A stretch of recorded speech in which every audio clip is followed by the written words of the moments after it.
Bagaimana kita akan bahagia kalau kita membawa hidup ini sembarangan.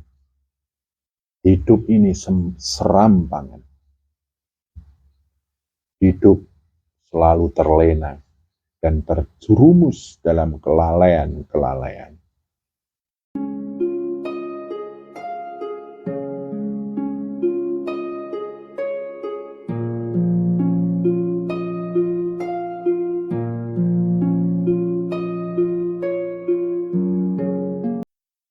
Assalamualaikum saudaraku, salam bahagia.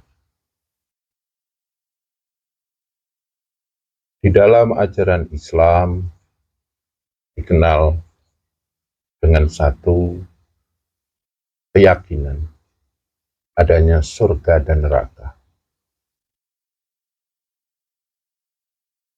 Secara hakikat, surga dan neraka itu adalah sebuah peringatan dari Tuhan akan kemana hidup kita ini kita bawa.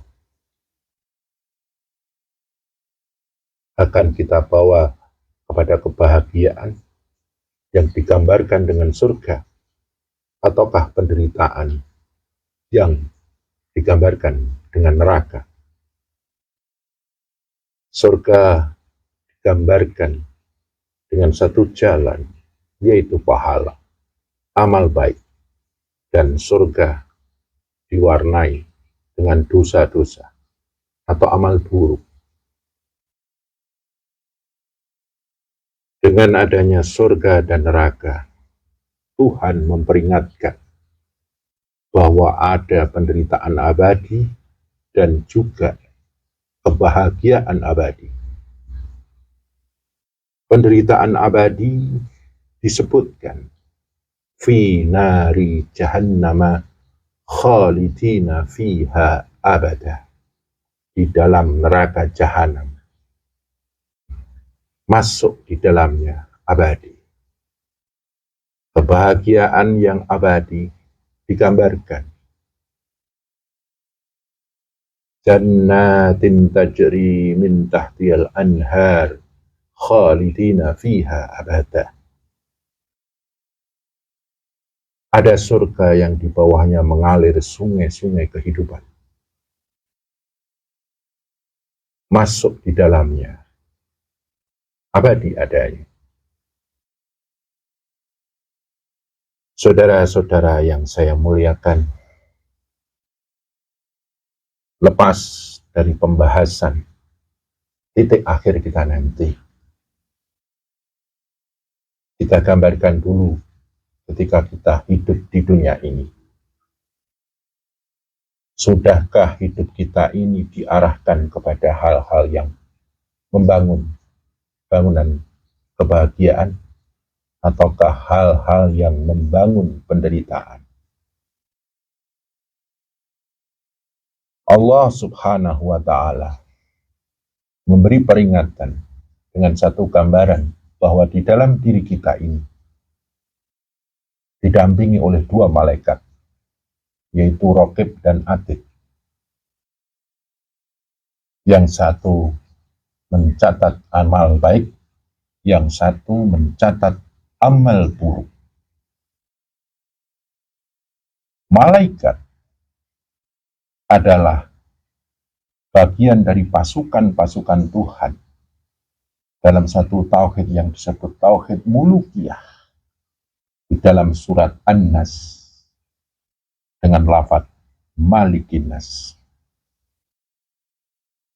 Allah sebagai Al-Mulk, raja diraja di alam semesta ini, sebagai pemimpin kerajaan agung yang disebut dengan alam semesta ini, alam semesta zahir ataupun alam semesta batin.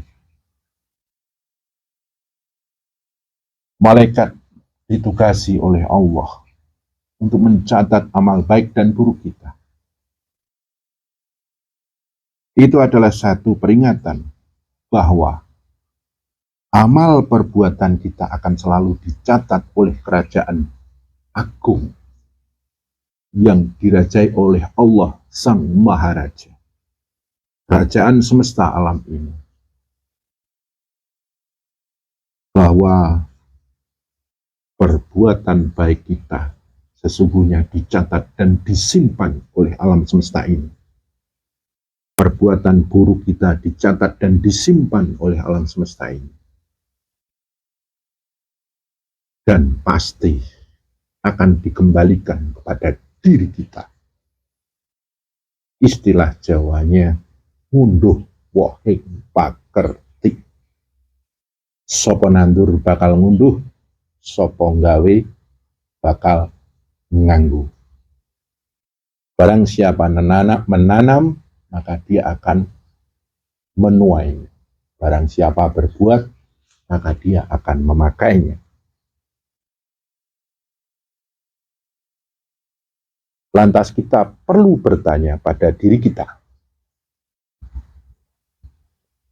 bagaimana kita akan bahagia kalau perbuatan kita selalu buruk, tingkah laku kita selalu buruk, ucapan kita selalu buruk. Bagaimana kita akan bahagia kalau kita membawa hidup ini sembarangan, hidup ini serampangan, hidup selalu terlena dan terjerumus dalam kelalaian-kelalaian. Semua perbuatan kita dicatat dan disimpan dalam kerajaan Tuhan, dalam tauhid mulukiyah. Semuanya akan dikembalikan kepada kita. Entah sekarang, besok, atau kapan, semuanya akan dikembalikan kepada diri kita. Catatan Tuhan tidak pernah salah. Maka kita perlu bermawas diri. Kalau memang kita berbuat buruk, sudah sewajarnya kita menderita. Kalau kita berbuat baik, maka sewajarnya kita akan bahagia. Dan kita tahu itu. Tapi kita selalu sembarangan. Maka Allah menyindir manusia. Sesungguhnya manusia suka menganiaya dirinya sendiri. Saudara-saudara yang saya muliakan, di dalam diri ini ada segumpal daging, ada segumpal dzarrah. Apabila dia baik, maka baiklah semua tingkah laku kita. Apabila dia buruk, maka buruklah semua tingkah laku kita. Tingkah laku yang baik akan menghasilkan kebaikan, menghasilkan kebahagiaan. Tingkah laku yang buruk akan menghasilkan perbuatan yang buruk. Hati yang buruk akan menghasilkan perbuatan yang buruk. Dan akhirnya kita akan memanen keburukan. Bagaimana kita akan bahagia kalau hati ini selalu dipenuhi dengan sifat iri, dengki, benci. Hati ini selalu diliputi oleh sifat-sifat yang tidak pernah bisa menerima keadaan. Hati ini selalu diisi dengan sifat rakus, serakah, tamak, sombong, malas, dan lain sebagainya. Padahal Allah menurunkan para rasul dan nabinya untuk memperbaiki hati kita yang disebut makarimal akhlak, hati yang berbudi pekerti, yang nanti menyinari pikiran kita dan bisa mengendalikan anak buahnya. Pikiran kita adalah rajanya nafsu. Maka ketika hati menyinari cipta kita, maka akan mengendalikan bagaimana keadaan nafsu kita dan akan mengendalikan bagaimana perbuatan dan tingkah laku kita.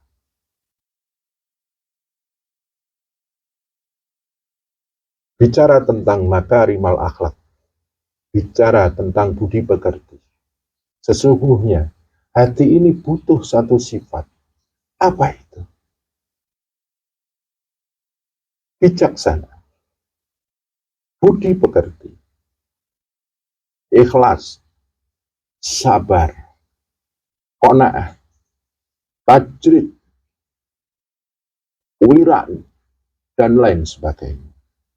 Hati ini butuh satu asupan positif agar hati ini berisi oleh daya-daya kebaikan dan akhirnya membuat segalanya menjadi baik, bukan justru sebaliknya. Saudara-saudara yang saya muliakan, kita hidup berada di dua semesta, semesta pribadi dan semesta alam. Dalam semesta pribadi ini kita adalah pemimpin. Kita memimpin raga kita, nafsu kita, akal kita, roh dan sir, kemudian dak kita. Alam semesta ini adalah alam yang sangat luas dan di situ di luar kendali kita. Kita tidak bisa mengendalikan yang namanya malam dan siang. Kita tidak bisa mengendalikan matahari selalu terbit dari timur dan nanti tenggelam di barat. Kita tidak bisa mengendalikan bahwa rambut kita lama-lama akan memutih, gigi kita akan lama-lama habis, tubuh kita akan menua, melemah, ketampanan kita akan berkurang, dan lama-lama tubuh ini harus mati. Kita melihat pergerakan alam semesta ini selalu bereaksi negatif. Kita sering tidak bisa menerima takdir yang dititahkan oleh alam semesta. Kita lama-lama akan tua, kita lama-lama akan melemah. Alam semesta ini mengendalikan hujan, mengendalikan angin, mengendalikan air, mengendalikan perputaran rotasi planet-planet. Dan semuanya itu di luar kendali kita, di luar kuasa kita. Tapi kita sering mensikapinya dengan satu reaksi ketidakterimaan dan akhirnya tidak bisa menerima kenyataan. Kita semakin tua, tidak bisa melihat sebagai satu titik kewajaran.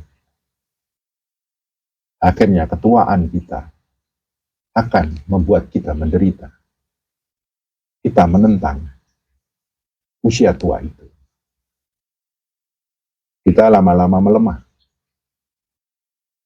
Kita lama-lama akan mati. Tapi manusia sering tidak bisa melihat itu sebagai satu titik kewajaran.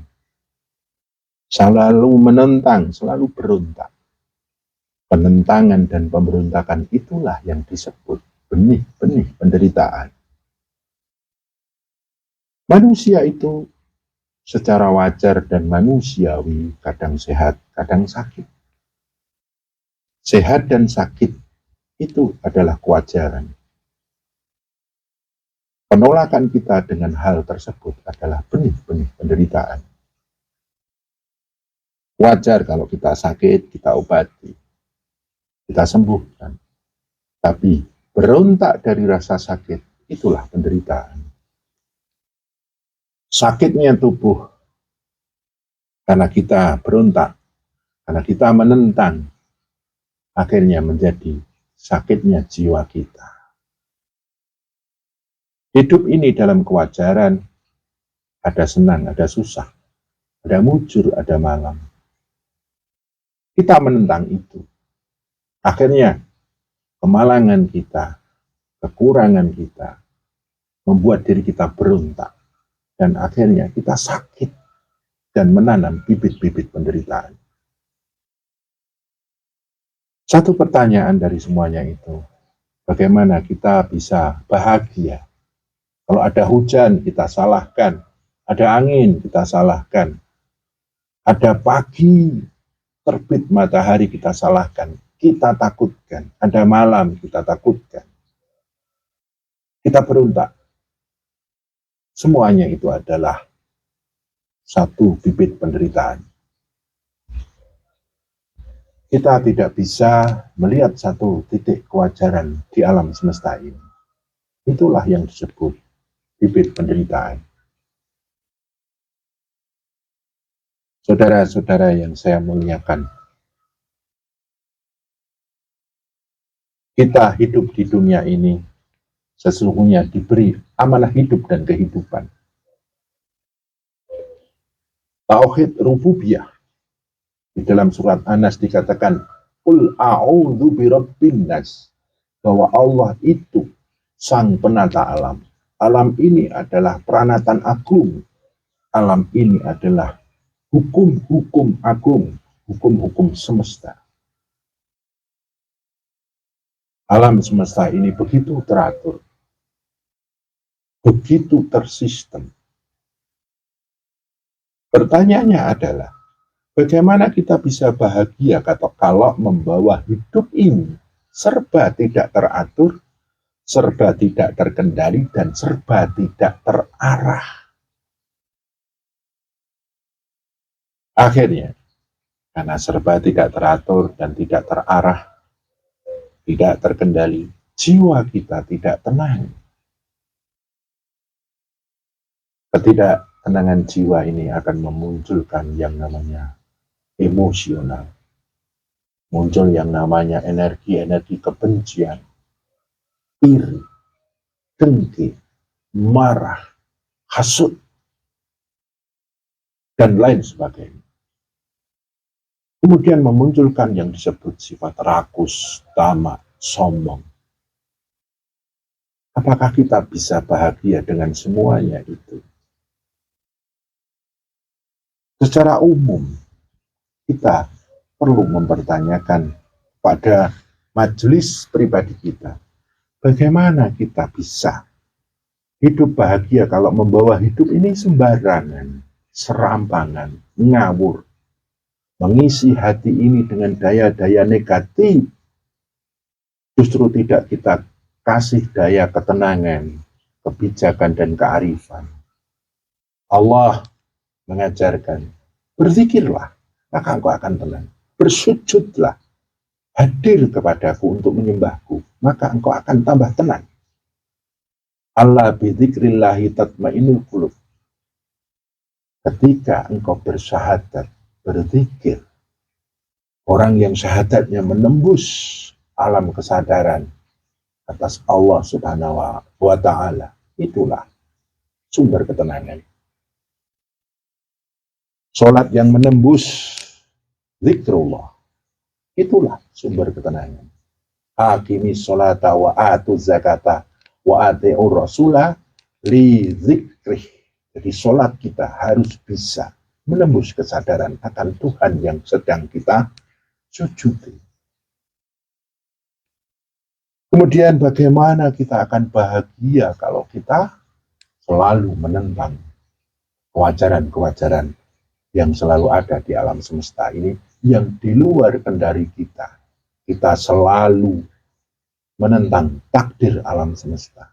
Akhirnya selalu tidak terima, selalu menganggap takdir kita itu buruk. Dan akhirnya memunculkan satu kegalauan, keresahan, kesedihan, yang sebetulnya itu tidak perlu kita munculkan. Saudara-saudara yang saya muliakan, ada satu hukum alam. Siapa yang tidak kuat, dia akan kalah. Siapa yang suka mengeluh dan meratap, dia akan menjadi sampah di dunia ini. Alam itu berjalan dengan sistem yang luar biasa. Sistem yang maha tak terbatas. Karena diatur oleh Allah yang maha tak terbatas. Maka ketika kita selalu sibuk menentang kewajaran-kewajaran alam tersebut, maka kita terjerumus dengan yang namanya penderitaan.